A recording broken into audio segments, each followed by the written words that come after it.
Hey loves, welcome back to Mantho K-Drama Love Stories. The silence in the first-class carriage of the KTX train from Busan to Seoul was so complete that Ndeshipanda Amidhila could hear the precise rhythm of her own heartbeat. It was a sound she had grown accustomed to during her 3 years in South Korea, the steady thump that reminded her she was alive, that she existed in this country where everything from the language to the social codes felt like a puzzle she was still learning to solve. The train had departed Busan at 6:47 p.m., and by 7:15, the other passengers in first class had created an invisible barrier around seat 2A.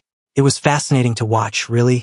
The way businessmen who had been confidently striding through the platform moments before suddenly developed an urgent need to check their phones, to rearrange their luggage, to find literally any other seat in the carriage when they saw who was already seated in that specific spot.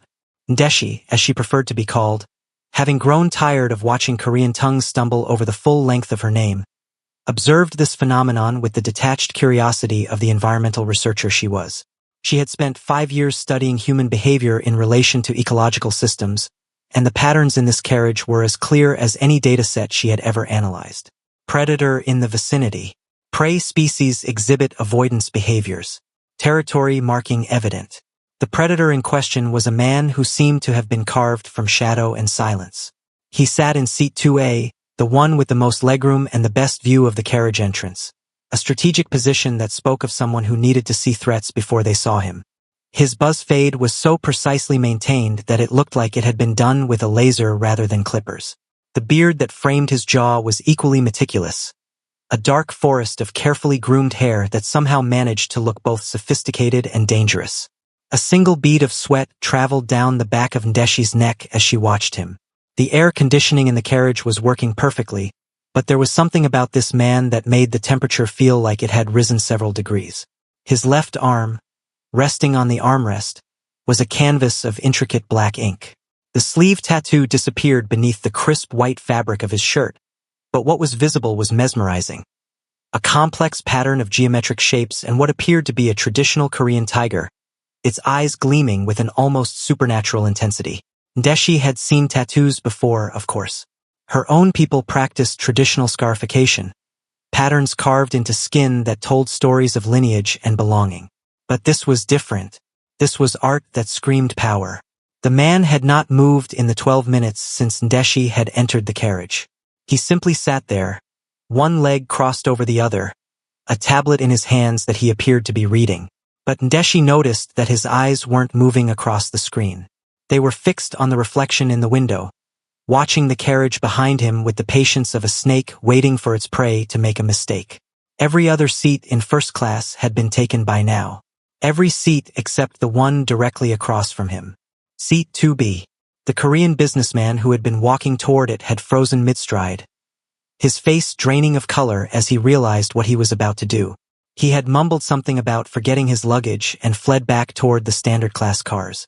A young couple had approached next, the woman whispering urgently to her partner, her eyes wide with recognition. The man had grabbed her arm and pulled her away so quickly that she nearly tripped over her own feet.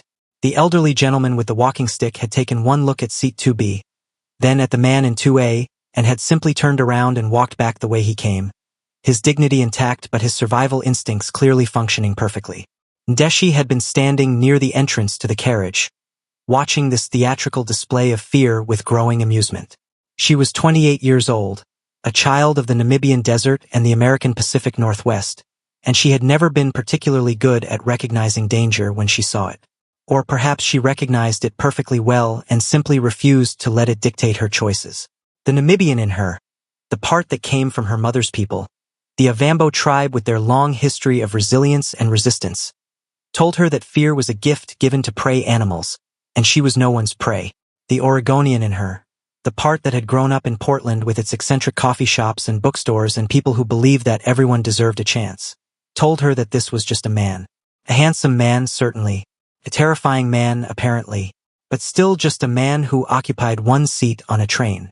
The environmental researcher in her, the part that had spent years measuring the impact of human activity on delicate ecosystems, told her that this was a data point.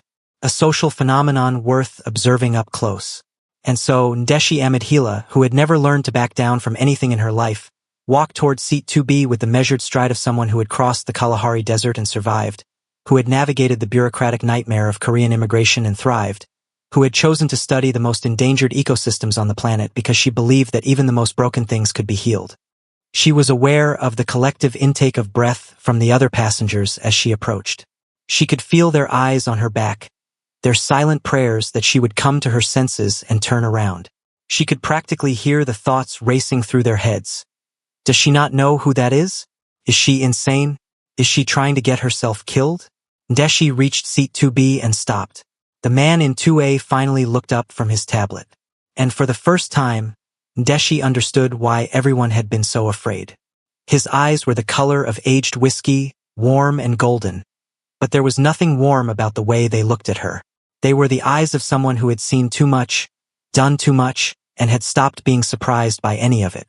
They were assessing her, cataloging her, determining whether she was a threat or a fool or something else entirely. She met his gaze without flinching. Her mother had taught her that you look a predator in the eyes, that you show them you are not prey, that you stand your ground even when every instinct screams at you to run. "Excuse me," Ndeshi said in her careful Korean, the language still feeling foreign on her tongue despite 3 years of practice. "Is this seat taken?" The silence that followed was so profound that she could hear the faint hum of the train's engine beneath her feet. The man's expression didn't change. He simply stared at her, his perfectly shaped beard doing nothing to soften the sharp angles of his face. He was beautiful in the way that a storm was beautiful, magnificent and terrible and capable of destroying everything in its path. He was probably in his mid-30s. His skin was flawless, a warm olive tone that looked like it had never been touched by the sun despite the fact that he clearly spent time outdoors. His nose was straight and aristocratic, his jawline sharp enough to cut glass, his lips full and unsmiling. Ndeshi had been in Korea long enough to understand the local standards of beauty. She knew that this man was considered devastatingly handsome, the kind of handsome that made women forget their own names and men forget their own pride. She also knew that he was dangerous, the kind of dangerous that didn't need to prove itself because it had already proven itself too many times to count. "I asked if this seat is taken," she repeated, switching to English. Her accent was a peculiar blend of American and Namibian, the words rolling off her tongue with a rhythm that seemed to confuse Korean ears. "I can see that it's empty, but I've noticed that everyone seems to think it belongs to someone." His eyebrow rose a fraction of an inch. It was the only indication that she had surprised him. "Most people know better than to sit there," he said, his voice a low rumble that seemed to vibrate through her bones. His English was impeccable, nearly accentless, with just the faintest hint of something that might have been British. "The seat is not taken, but perhaps you should reconsider." "Perhaps I should," Ndeshi agreed, setting her duffel bag on the floor beside the seat. "But I've been standing for quite a while, and my feet are tired, so I think I'll sit." She dropped into the seat across from him with the casual grace of someone who had no idea they were sitting across from a predator. The other passengers in the carriage had gone completely still. Ndeshi could feel their eyes on her, could practically hear their thoughts. "She's going to die. She's going to die, and we're going to watch it happen." But the man in 2A simply watched her with those whiskey-colored eyes, his expression unreadable. "Ndeshapanda Amidhila," he said, and her blood ran cold. "How do you know my name?" she demanded, her voice sharper than she intended. "I know everyone who sits in this seat," he said, his lips curving into something that was almost a smile but not quite. "I know everything about them, where they're from, what they do, why they're on this train. Most people don't realize I'm watching. But you walked right up to me and asked if the seat was taken. You forced me to acknowledge your presence. So I had no choice but to find out who you are." Ndeshi felt the first stirrings of unease in her stomach. It wasn't fear, she refused to call it that, but it was something like caution, a warning signal from the part of her brain that had evolved to recognize threats. "Environmental researcher," she said, forcing her voice to remain steady. "Ua Women's University, studying the impact of urbanization on the Han River ecosystem." "Yes, I know all of that," the man continued. "I know that you were born in Oregon but spent your childhood summers in Namibia with your grandmother, who taught you everything about traditional Avambo healing practices.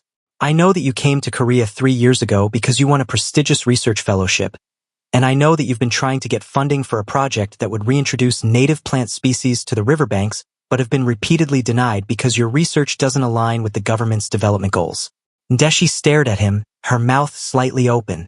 How could he know all of this? She had barely told anyone about her grandmother, about the summers in the Namibian desert, about the plants her grandmother had shown her that could heal everything from fever to snakebite to broken hearts. She had mentioned it once, in passing, to her research assistant, a young Korean woman named Jisoo who had seemed genuinely interested in the cultural aspect of her work. I have a question, Ndeshi said, recovering her composure. Did Jisoo tell you all of this? Or do you have your own personal surveillance team following me around? Something flickered in those whiskey eyes. Surprise? Respect? She couldn't tell. Both, he admitted. Jisoo was my woman.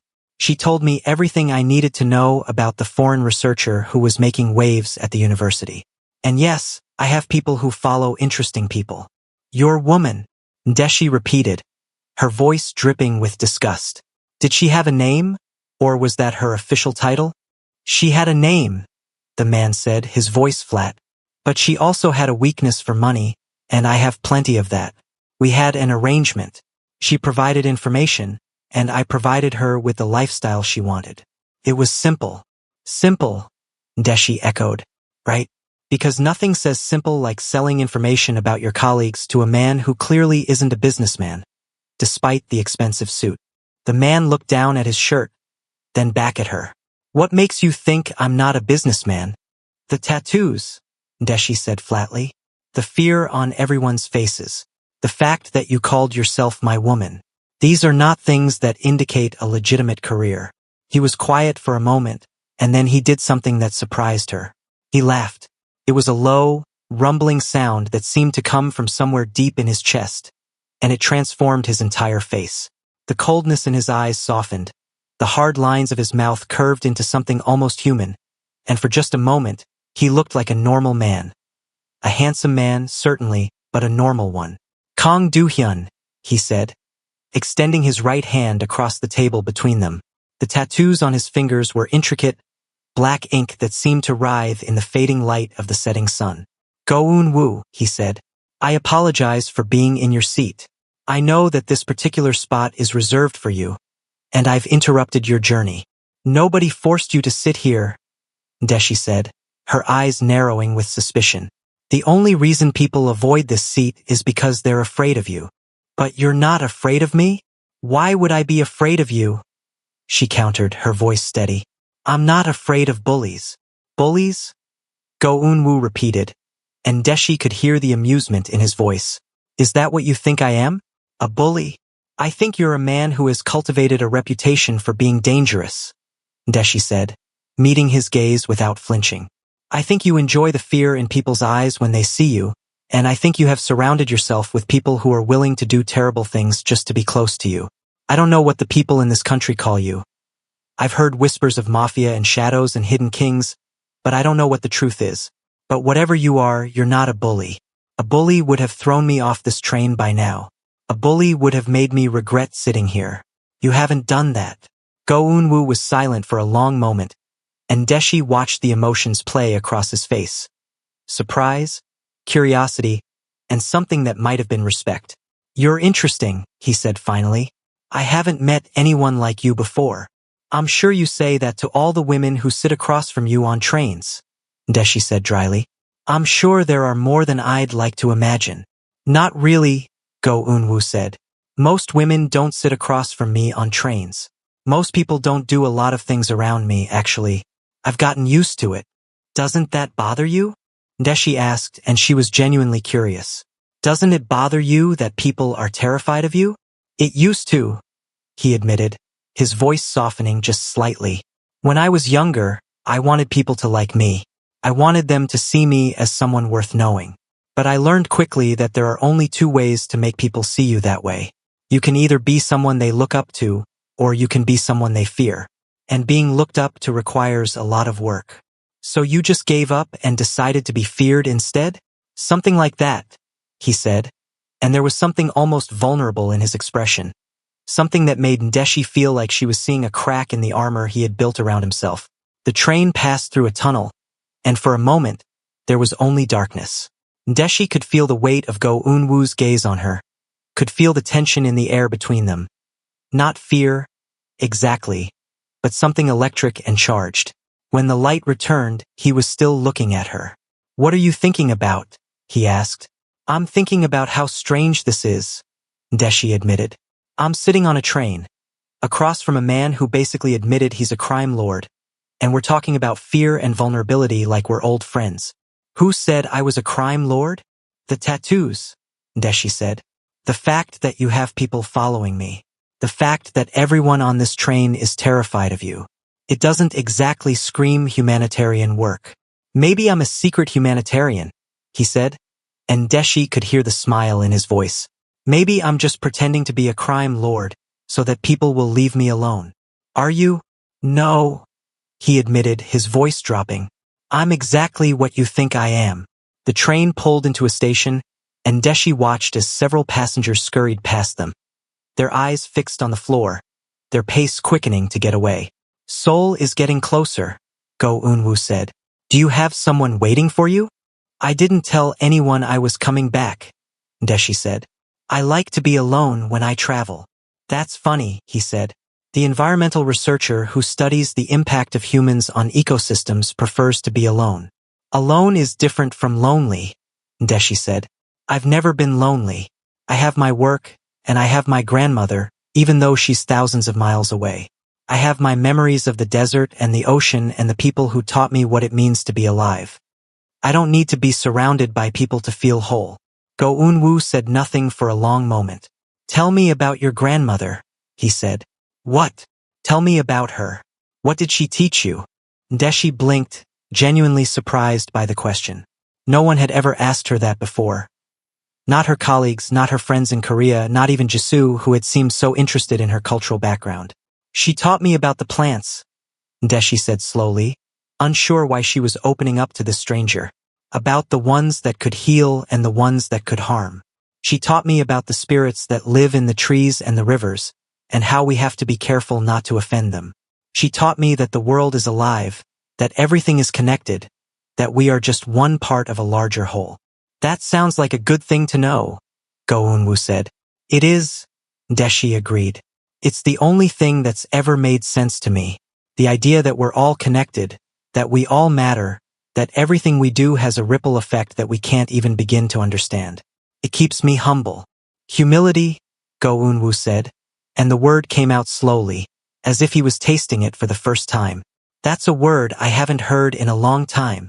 The train began to slow, and Ndeshi realized with a start that they had arrived in Seoul. "So this is where we say goodbye," she said, standing up and grabbing her duffel bag. "Will I see you again?" Go Eun-woo asked, and Ndeshi heard something in his voice that she couldn't quite identify. "I hope not," she said honestly. "No offense, but I don't think someone like me belongs in your world." "Someone like you?" "Someone who believes that everything is connected," Ndeshi said. "Someone who believes in healing and connection. Your world, Go Eun-woo, is about control and fear. Those things don't belong together." He stood up, and Ndeshi realized that he was impossibly tall, at least 6 feet, and that his presence filled the space around them with something dark and magnetic.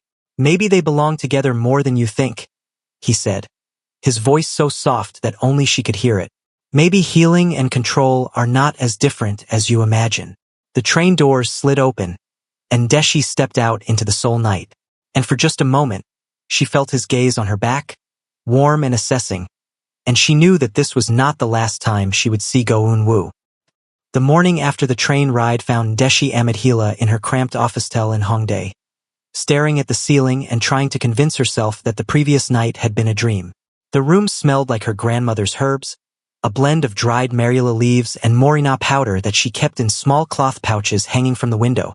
The window itself was open, and the sounds of Hongdae, the distant thump of music from the clubs below, the laughter of students walking home from the bars, the occasional shout of someone who had had too much soju, floated in like whispers from another world. Hongdae was a student neighborhood, chaotic and vibrant and alive in ways that the rest of Seoul sometimes wasn't. The streets were always crowded, the cafes always full, the nightlife always loud. It was the kind of place that Ndeshi had found comfort in when she first arrived in Korea, a place where she could blend in with the chaos, where her dark skin and foreign features were just part of the tapestry of diversity. But this morning, the familiar sounds of Hongdae didn't bring her comfort. This morning, she was thinking about Go Eun-woo. She had tried not to. She had taken the subway back to her apartment, showered in water so hot it turned her skin red, and climbed into bed with a cup of tea made from the last of her grandmother's herbs. She had tried to read, tried to meditate, tried to convince herself that the strange man on the train was just a memory, a strange encounter that would fade with time. But she couldn't shake the feeling that she was being watched. Ndeshi sat up in bed, her long braids falling over her shoulders like a curtain of dark rope. The morning light was just beginning to creep through the window, casting pale yellow shadows across the small room. Her grandmother's herbs rustled in the breeze, and for a moment, she felt like she was back in the desert, surrounded by the sounds and smells of home. But she wasn't home. She was in Korea, a country that had embraced her and rejected her in equal measure, where she was always the foreigner, always the woman who didn't quite belong. And now she had caught the attention of a man who was either a crime lord or something worse. "Get it together, Ndeshi," she muttered to herself, swinging her legs over the side of the bed. "You're a researcher. You're logical. You don't believe in coincidences, and you certainly don't believe that one strange encounter on a train means anything." But as she stood up and walked toward her small kitchen, she couldn't shake the feeling that everything had changed. The kitchen was barely more than a corner of the main room, with a single burner stove and a small refrigerator that hummed loudly when the temperature dropped below a certain level. Ndeshi opened the fridge and stared at the contents. A carton of eggs, a bag of kimchi, some vegetables that were starting to wilt, and tried to decide what to eat. Her phone buzzed on the counter. She picked it up, expecting a message from her research assistant or perhaps one of her colleagues at UA. Instead, she saw an unknown number with a Korean area code. "Good morning, Ndeshi. I hope you slept well. GEW." Ndeshi stared at the message, her heart pounding in her chest. How had he gotten her number? She hadn't given it to him. She hadn't even told him her full name, though he had already known it. And she certainly hadn't given him any indication that she wanted to hear from him again. She typed out a response, her fingers trembling slightly. "How did you get this number?" The response came almost immediately. "You'd be surprised what I can get." Ndeshi set the phone down, her mind racing. She had known, of course, that the man on the train was dangerous. She had known that he had access to information that he shouldn't have. But knowing something and experiencing it were two very different things. She turned to look at the door of her apartment, and for just a moment, she thought she saw the shadow of a person standing on the other side. But when she blinked, it was gone. "Get it together, Ndeshi," she said again, this time more sharply. "You're being paranoid. He's just a man. He's just a man who happens to have a lot of resources and absolutely no respect for boundaries." The phone buzzed again. "I'd like to see you again. Today. For lunch." Ndeshi shook her head, a grim smile tugging at her lips. She typed out her response. "I have work. And even if I didn't, I don't think that's a good idea. What do you have to fear? I'm not afraid of you. I just don't have time for games."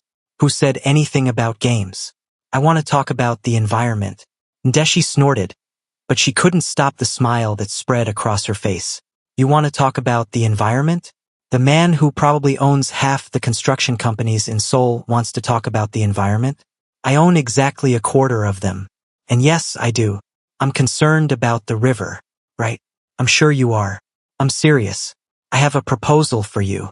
Ndeshi stared at the message, her curiosity getting the better of her. A proposal for what? Come to lunch and find out. She set the phone down, her mind spinning. She knew she shouldn't go. She knew that meeting with him again was a terrible idea, that it would only lead to more entanglement, more danger, more of everything she had been trying to avoid.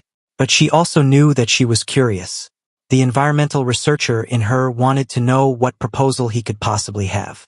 The woman in her wanted to see him again, to figure out why he had such a hold on her, why she couldn't stop thinking about his whiskey-colored eyes and the way his lips had curved into that almost smile. And so, against every instinct she had, Ndeshi typed out her response. "Fine, lunch, but I'm picking the restaurant. That works. I'll send a car at 12. No, I'll meet you there. Send me the address. Car is safer. I don't trust you enough to get in a car with you. There was a pause and then his response came through. I like that you don't trust me. Most people trust me too quickly. It's refreshing. I'm not most people. I've noticed. Ndeshi set the phone down and turned toward the mirror that hung on the back of her door. The woman who looked back at her was familiar and strange at the same time. Her skin was the color of warm caramel. Her eyes a dark brown that seemed to glow in the right light. Her face was broad and proud. Her cheekbones high. Her lips full and expressive. She wore her hair in long braids, a style that she had learned from her grandmother. And the braids fell around her face like a curtain of dark rope. She had always liked the way she looked. Her mother had taught her to love her features, to see them as a gift from her ancestors, a connection to the Namibian soil that had nourished her people for generations. And even now, in a country that sometimes made her feel like she didn't belong, she held on to that pride like a shield.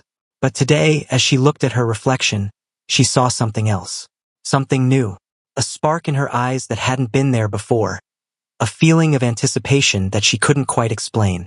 She quickly dressed, choosing a pair of worn jeans and a simple black t-shirt, a far cry from the elaborate clothing she often saw in Korean fashion magazines. She needed to feel like herself today. She needed to feel like the woman who had sat across from a crime lord on a train and told him exactly what she thought of him. The restaurant she had chosen was a small place in Hongdae, a hole in the wall that served traditional Korean dishes and that she had discovered during her first month in the country. The owner was an elderly woman named Mrs. Park, who had taken a liking to the foreign researcher with the strange accent and had made it her personal mission to teach Ndeshi everything she needed to know about Korean cuisine. It was the kind of place that Go Eun-woo would never find on his own, the kind of place that was too small and too authentic for someone with his resources. And that, Ndeshi thought, was exactly the point. She arrived early, claiming a table in the corner where she could see the door. She ordered a pot of tea and waited, her fingers drumming nervously on the table. And then he walked in. It was like watching a storm roll in. The way the atmosphere in the restaurant changed the moment he stepped through the door. The light seemed to dim, the air grew heavy, and every person in the room turned to look at him. He was wearing a simple black turtleneck and dark jeans, clothing that would have been unremarkable on anyone else. But on him it was somehow menacing. The tattoos on his hands and neck were visible, the intricate patterns catching the light, and his beard was even more carefully groomed than it had been on the train. He had a presence, there was no denying that. A charisma that drew people in and held them captive, even as they tried to run away. Ndeshi watched him scan the room, watched his eyes land on her, and felt the air leave her lungs in a rush. He walked toward her table with the measured stride of someone who owned every room he entered. When he reached the table, he didn't sit down. Instead, he stood there, looking down at her with an expression that she couldn't quite read. "Thank you for coming," he said, his voice low and warm. "Don't thank me yet," Ndeshi said, gesturing for him to sit. "You haven't told me what this proposal is." He sat down across from her, and for a moment, they just looked at each other. The noise of the restaurant seemed to fade away, leaving them in a bubble of silence. "I've been thinking about what you said," he said, "on the train, about connection, about how everything is connected." "That was a pretty general statement," Ndeshi said warily.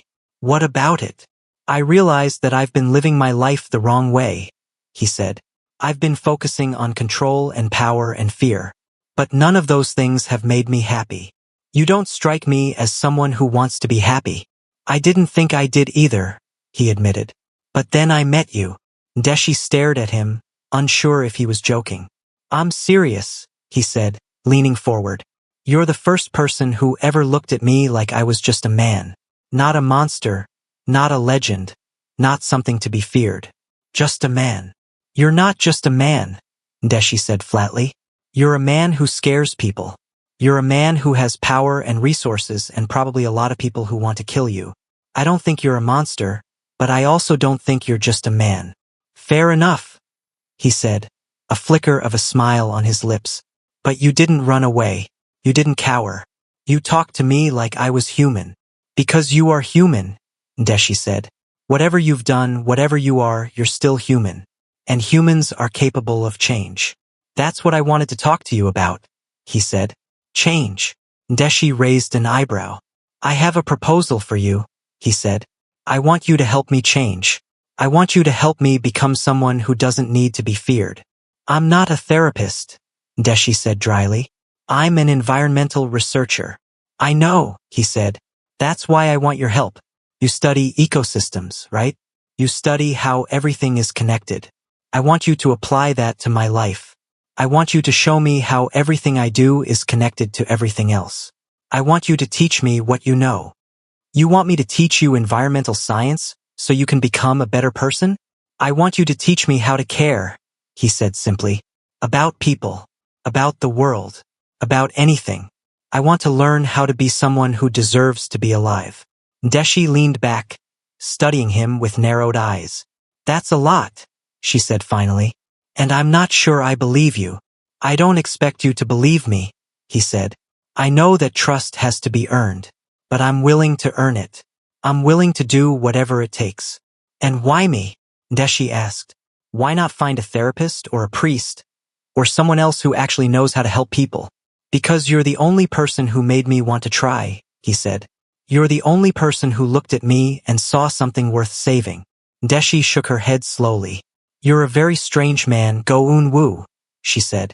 I know, he said, and for a moment, his guard dropped, and she saw something almost vulnerable in his expression. I've been told that before. The waitress appeared, and Ndeshi ordered for both of them, not waiting for his input. She had a feeling that he wasn't the kind of man who was used to being told what to do, and she wanted to see how he would react. To her surprise, he didn't react at all. He just sat there, watching her with an expression of quiet fascination. You like having control, don't you? He asked. Everyone likes having control, Ndeshi said. Some people are just more honest about it. Fair enough, he said. I'll give you that. They ate in silence for a while, the only sounds the clinking of chopsticks and the distant noise of the restaurant around them. And then Ndeshi set down her chopsticks and looked at him directly. Tell me about yourself, she said. The real you, not the man who scares people, not the legend, not the myth. Tell me who you really are. He was silent for a moment, his hands wrapped around his teacup. I don't know if I can, he said honestly. I don't know if I remember who I really am. I've been playing a role for so long that I've forgotten what I was before. Try, Ndeshi said. Try for me. And so he did. He told her about his childhood, about the cruel father who had told him that he would never amount to anything, about the mother who had died when he was young, leaving him alone in a world that had never wanted him, about the men who had seen his potential and turned him into something he'd never wanted to be. He told her about the first man he had killed, a rival gang leader who had threatened his family. He told her about the guilt that had followed, the nights he couldn't sleep, the feeling of being trapped in a life that had been chosen for him. And as he talked, Ndeshi felt something shift in the air between them. This wasn't a monster sitting across from her. This was a man who had been shaped by circumstances, who had made choices that had led him down a dark path, but who had the potential to be something else. What do you want for the future? She asked. What do you want to be? He was quiet for a long moment.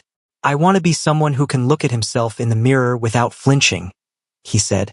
I want to be someone who deserves the life I have. I want to be someone who matters, not because of what I can do to others, but because of what I can do for them. That's a good start, Ndeshi said. That's everything, he said. They sat in silence for a while longer, and then Go-eun-woo reached into his pocket and pulled out a small business card. Call me if you want to help me, he said, sliding it across the table. I know this isn't exactly what you signed up for when you came to Korea, but I think we could help each other. Ndeshi looked at the card, then at his face. I'll think about it, she said. All I ask is a chance, he said. As he walked out of the restaurant, Ndeshi stared at the business card in her hand. It was black, with silver lettering that read Go-eun-woo, followed by a phone number and an address. No title, no explanation, just a name and a number, and an invitation to change everything. 3 weeks had passed since the day Ndeshi had sat across from Go-eun-woo in Mrs. Park's restaurant. 3 weeks of avoiding her phone. 3 weeks of trying to convince herself that she didn't want to help him. 3 weeks of staring at his business card and wondering what it would be like to call. She had managed to distract herself with work. Her research on the Han River ecosystem had finally been approved by the university, and she was spending most of her days in the field, measuring water quality and documenting the species that still clung to life along the riverbanks. But at night, when the work was done and the silence of her apartment pressed in around her, she found herself thinking about him, about the vulnerability in his eyes when he had told her about his mother, about the way his voice had cracked when he talked about his father, about the plea in his voice when he had asked her to help him. It was absurd. She knew it was absurd. He was a crime lord. He had probably done terrible things, things she didn't want to know about. And yet, there was something about him that she couldn't shake. The thought of him was like a persistent itch she couldn't scratch. As she looked out her window, watching the rain begin to fall, she made a decision. She reached for her phone and called him. He answered on the first ring. "Hello." "Hi," Ndeshi said, her voice coming out more tentative than she wanted it to. "It's Ndeshi. From the train." "I know," he said, and she could hear the smile in his voice. "I've been waiting for your call. I'm not sure I want to do this," she admitted. "I'm not sure I want to get involved with someone like you. But you called anyway." "I did," she said. "I don't know why." "Maybe you're curious," he suggested. "Maybe you want to see if I'm actually capable of change." "Maybe," she said. "Or maybe I just wanted to prove to myself that you're not worth the trouble." "And what did you conclude?" "I haven't concluded anything yet," she said. "That's why I called." There was a pause on the other end of the line, and she could hear his breathing, steady and measured. "I've been thinking about what you said," he told her. "About connection. About how everything is connected." "That's very vague," she replied. "Let me show you," he said. "Let me show you what I've done. I'll open up my world to you completely, and you can decide for yourself whether I'm worth the effort." He sounded so earnest, so vulnerable, that Ndeshi felt her walls begin to crumble. "Fine," she said. "But we do it my way. Anything. Meet me at the university tomorrow," she said. "I want to show you something." She hung up before he could respond. The following morning dawned clear and bright, the rain having cleared during the night. Ndeshi arrived at Ua Women's University early, her research bag slung over her shoulder, her hair in its usual long braids. He was waiting for her outside the main gate, and she was struck again by how out of place he looked in this world of academia and learning. He was dressed in simple clothes, trying not to draw too much attention, but his presence was impossible to miss. He didn't say anything when he saw her, just fell into step beside her as she walked toward the campus. "Where are we going?" he asked. "To the river," she said. "I want to show you what happens when people stop caring." They walked in silence through the campus, past the old buildings and the students and the trees that were just beginning to change color. Ndeshi led him to a part of the campus that bordered the Han River, where she had spent months studying the damage that had been done to the ecosystem. "Look," she said, gesturing at the water. "Look at what we've done." He stood beside her, and she could feel him taking in the scene. "These are the things I study," she said. "The river used to be full of life. There were fish and plants and birds that nested along the banks. And now there's barely anything left. We've destroyed it." "Why?" he asked. "Why would people do this?" "Because it was easier," Ndeshi said. "Because it was more profitable. Because no one wanted to think about the consequences." "Is that what you want to teach me?" he asked. "About consequences?" "Yes," she said. "I want to teach you that everything has a consequence. Every choice, every action, every moment of ignoring what matters because it's easier. I want to help you see what I see." They stood in silence, looking at the river, and she felt the weight of his gaze on her. He had a presence, there was no denying it. But there was also a softness now that hadn't been there before. "Show me more," he said. So she did. She took him to the research center, where she showed him the data she had collected about the river's decline. She took him to her small office cell, where she showed him the herbs her grandmother had taught her to use. She even took him to a community garden that she had helped create, where volunteers were working to grow plants that could survive in the polluted soil. He listened, really listened, and she saw something shift in him each time she spoke. "Why?" she asked him one evening, after they had spent a day together. Why do you care so much? Most people in your position wouldn't give a damn about any of this. He was quiet for a moment. Because of you, he admitted. Because you care. And I want to be someone you can care about too. It was like a punch to the gut. Go-un-woo, she said, her voice catching in her throat. You can't just say things like that. I know, he said, but I'm not very good at pretending. When I feel something, it shows. And I feel a lot for you. Then he reached out and took her hand. Just for a moment. But it was enough. This isn't right, Ndeshi whispered. You're dangerous. And I'm nothing. You're everything, he said. You're the only thing that's made sense in my life in a very long time. She pulled her hand away, forcing herself to take a step back. Please don't, she said. Please don't make this harder than it already is. I'm sorry, he said. I didn't mean to push, but I don't want to pretend I don't feel what I feel. I've been pretending my whole life. I don't want to pretend with you. Fine, Ndeshi said. Then let's be honest. What do you want from me? Everything, he said. I want everything. She stared at him, feeling the force of his words like a physical blow. That's a lot, she said finally. I know, he said. I'm not asking for it all at once. I'm just asking for a chance. A chance to be something better. A chance to be with you. Why me? She asked again. He shook his head slowly. I don't know, he admitted. I've never felt this way about anyone before.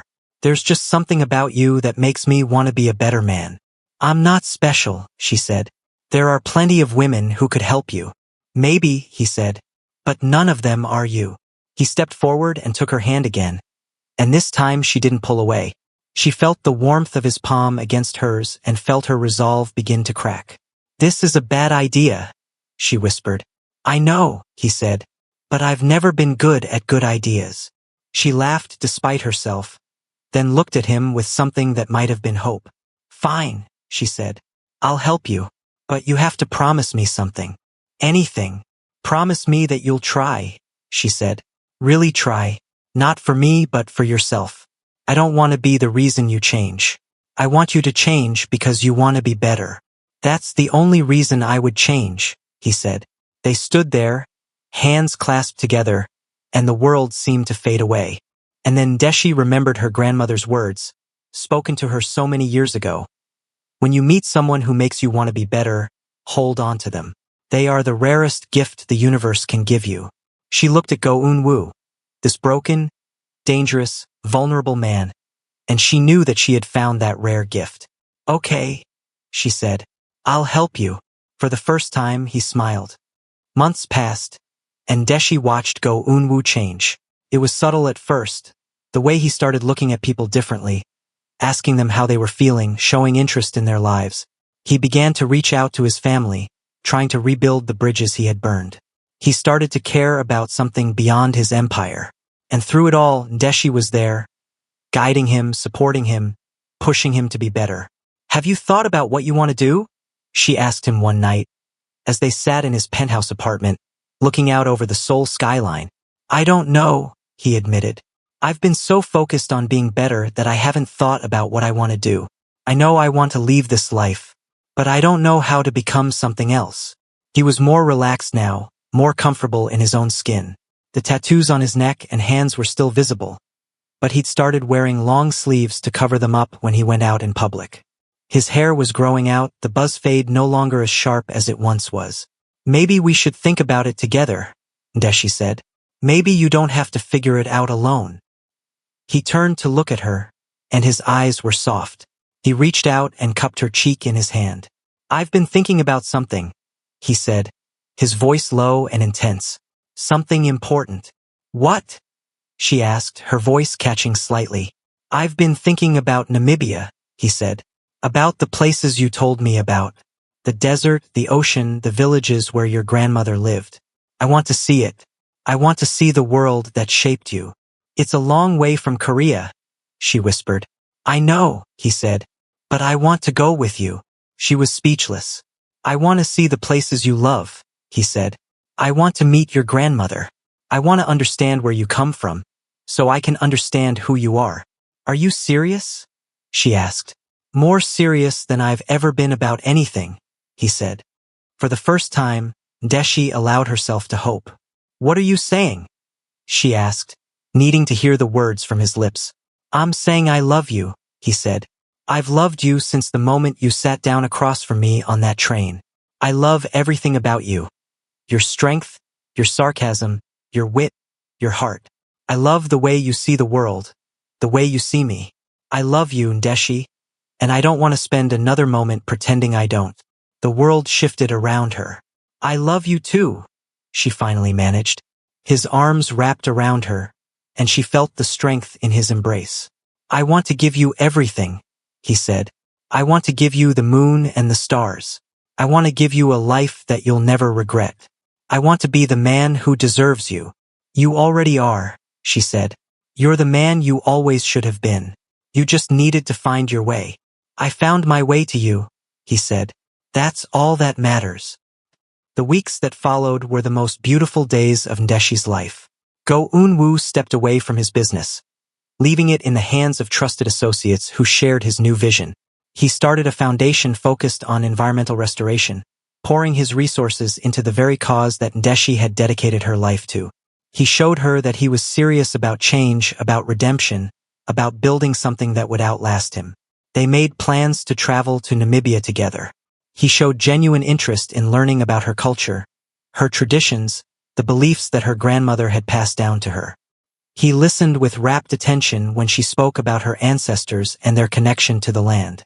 And through it all, Ndeshi fell more deeply in love with him. He was still the man she had met on the train, intense, magnetic, commanding. But now there was a softness to him, a vulnerability that he showed only to her. He had shed the armor that had protected him for so long, and what remained was the man who had always been hiding beneath the surface. One night, as they sat in his penthouse, looking out over the city that had once been his kingdom, he turned to her with a question. Will you marry me? He asked. Ndeshi's eyes widened. I know it's soon, he said. I know there's so much we still need to figure out, but I know what I want. I want you, Ndeshi. I want to wake up next to you every morning. I want to fall asleep next to you every night. I want to build a life with you. Go Eun-woo, she said, her voice trembling. Say yes, he said. Say yes and let me spend the rest of my life proving that I'm worthy of you. Her eyes filled with tears. Yes, she said. Yes, I'll marry you. His arms wrapped around her, and she could feel the shaking in his body, the release of tension and fear and hope. I love you, he whispered. I love you so much. I love you too, she said. I always have. The wedding was small and intimate, held in a traditional Korean hanok that Ndeshi had fallen in love with during her time in Seoul.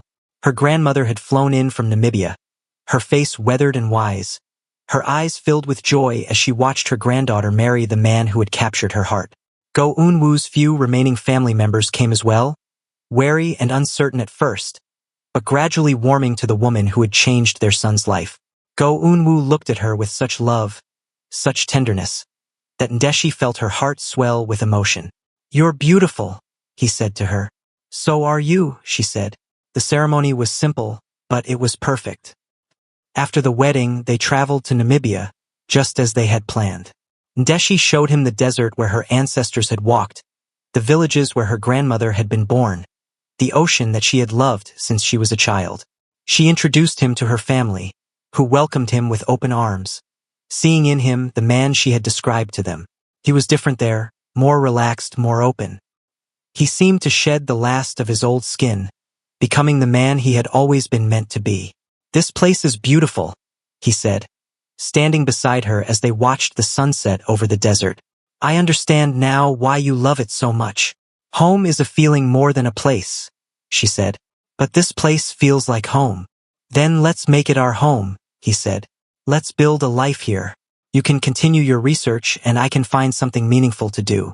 We can create something that matters. Are you serious? She asked. More serious than I've ever been, he said. I'm not the same man I was, Ndeshi. I don't need the power and control I used to crave. I just need you. I need to be with you. The rest doesn't matter. She looked at him, this broken man who had found his way to healing, and she knew that she had found her home. It's going to be difficult, she said. Leaving Korea, starting over. We'll have to work for it. I'm not afraid of work, he said. And I'm not afraid of change. I'm only afraid of losing you. You'll never lose me, she said. I'm yours, Go Eun-woo. And I'm yours, he said. Forever. The sun dipped below the horizon, and they stood together, watching the colors of the desert sky shift and change. And in that moment, Ndeshi knew that she had found what she had been looking for all along. Not power, not fame, not success, but something much rarer. A man who had been lost and found his way. A man who had been broken and learned to heal. A man who had loved her enough to change, who had trusted her enough to become something more. And she had been there for every step of the journey, the woman who had sat across from a crime lord on a train and told him exactly what she thought of him. The woman who had changed his life. The woman who had found her home in the most unexpected place. Hey love, this story teaches us that the true power isn't in making people fear you. It's in having courage to change for someone who sees your worth. He was a monster until he met a woman who looked past his reputation and saw his humanity. Ndeshi didn't change him, she showed him that he could change himself. The bravest thing you can ever do is let someone see you completely. And the most powerful thing you can ever offer is to see someone else the same way. Thank you so much for watching. Kindly like and subscribe.